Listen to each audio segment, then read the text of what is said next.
The thumbnail is absolutely not clickbait. That is exactly what we are doing today. Track blocks are special in how they let you load things into existence from across the map. I'm exploiting this right now to summon Meowser all the way from Timbuktu. No, this is not normal, and by the end of the video, you'll be able to summon all sorts of entities to build your own awesome contraptions that apply to a whole level. Before I go too deep, you'll need to watch my previous video on assisted loading to understand what I'm going to be talking about. Otherwise, you're going to be extremely confused. As a quick reminder, last time we used lifts to load in entities from far away as placeholders. Placeholders lose their special properties, being stuck in stasis where time is frozen for them. Placeholders cannot walk, explode, or trigger, but we can make them fully interactable objects as long as we can pry them off of the original platform that loaded them in. However, lifts have a finite range, so there is a limit to how far we can take this tech. Today, we will break those shackles that bind us. For this, we need to look for a special course part, locked away in the barren wasteland of 3D World, where only the boldest of makers dare to set foot. We are looking for a course part lost to the ages, as people just forget it even exists. Of course, I'm talking about the mighty track block. The track block was quickly forgotten because makers first used it as a ride, only to realize that the track block has a top speed of very slow. This is not how you use this item. This item is so ancient that I'll have to give a quick refresher on it, because half the time I send levels with it to people, they legit do not know how they work. Track blocks come in two variants, red and blue.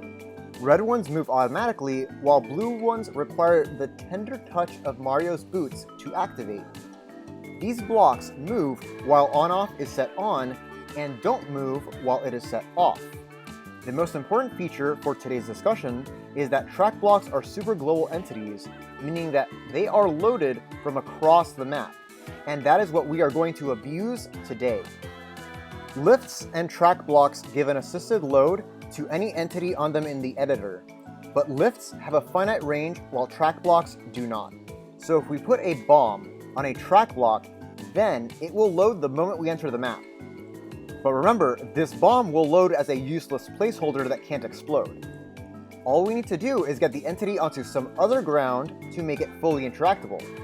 For lifts, we just had to use some ground under the lift, and we're done.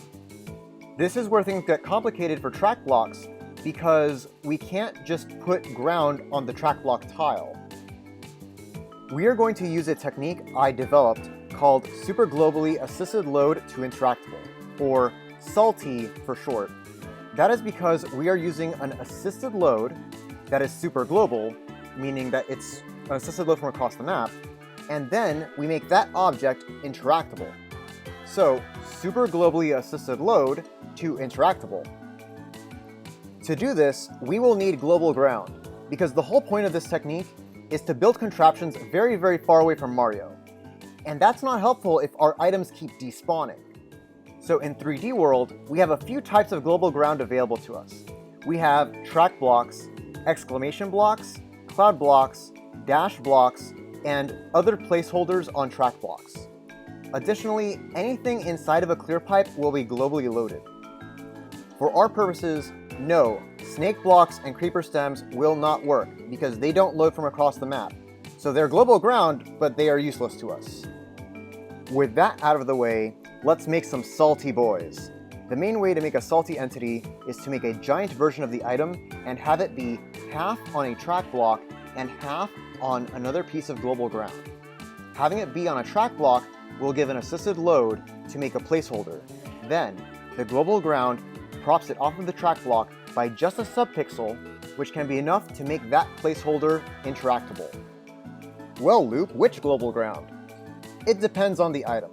Because this is a sub-pixel hitbox thing, in general, exclamation blocks and blasters on track blocks are the most reliable, but you only get 10 of each, whereas cloud blocks and dash blocks are basically free. Also, I recommend using blue track blocks as much as possible because they don't move and this tends to reduce J. This is easier to show with an example. Here I have a SALTI bomb half on a cloud, half on a track block. Here I made a simple device that turns on to off only if the switch state is set on when you enter the map.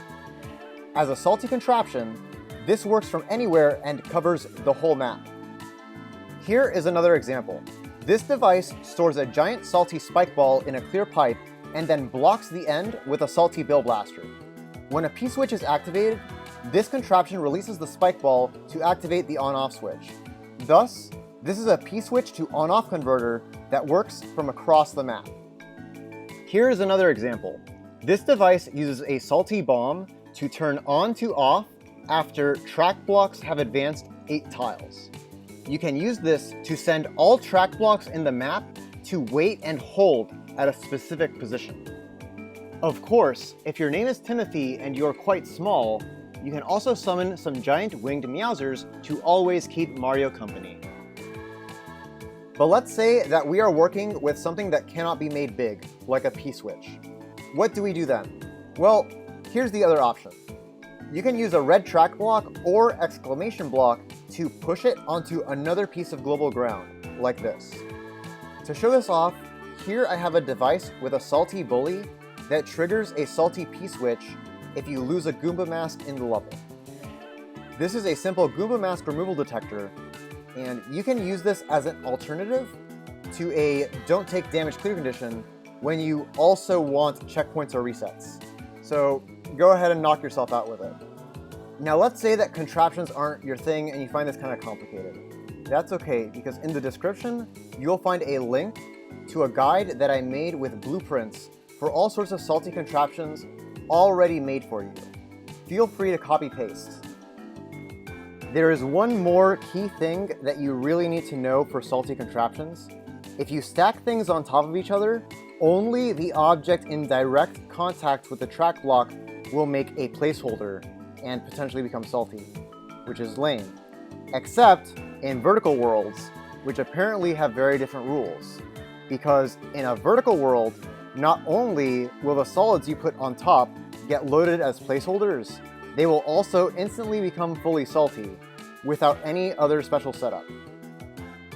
For example, in a vertical world, this track block will make a SALTI bill blaster that activates a SALTI P-switch.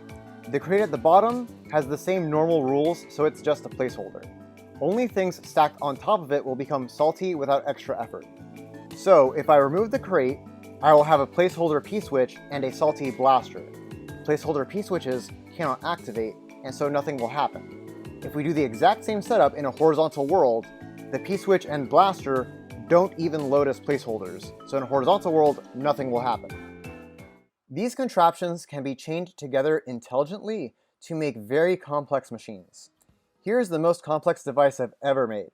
What this machine does is, first, when the map loads, it sets on to off. Second, when a P-switch is activated, set on to advance track blocks 6 tiles forward, and then turn it off again. Third, when a second P-switch is activated, set on to advance track blocks another number of tiles, and then turn it off again. I used this in a puzzle level to make an illusion of track blocks that respond to P-switches. This kind of device lets you use track blocks as a sort of multi-state block to open and seal different paths in your level, which you can see in this platforming level. This is different from dotted line blocks, as there's a reason that Steve calls them two-state blocks, because they have 2 states, on and off. When using track blocks, however, we can use the stop and go feature of them to put them into as many specific positions as we want. This lets us use track blocks as 2-state blocks, or 3-state blocks, or 4-state blocks, etc., etc., etc. I used that feature in this level to make this level reuse the same area 3 times.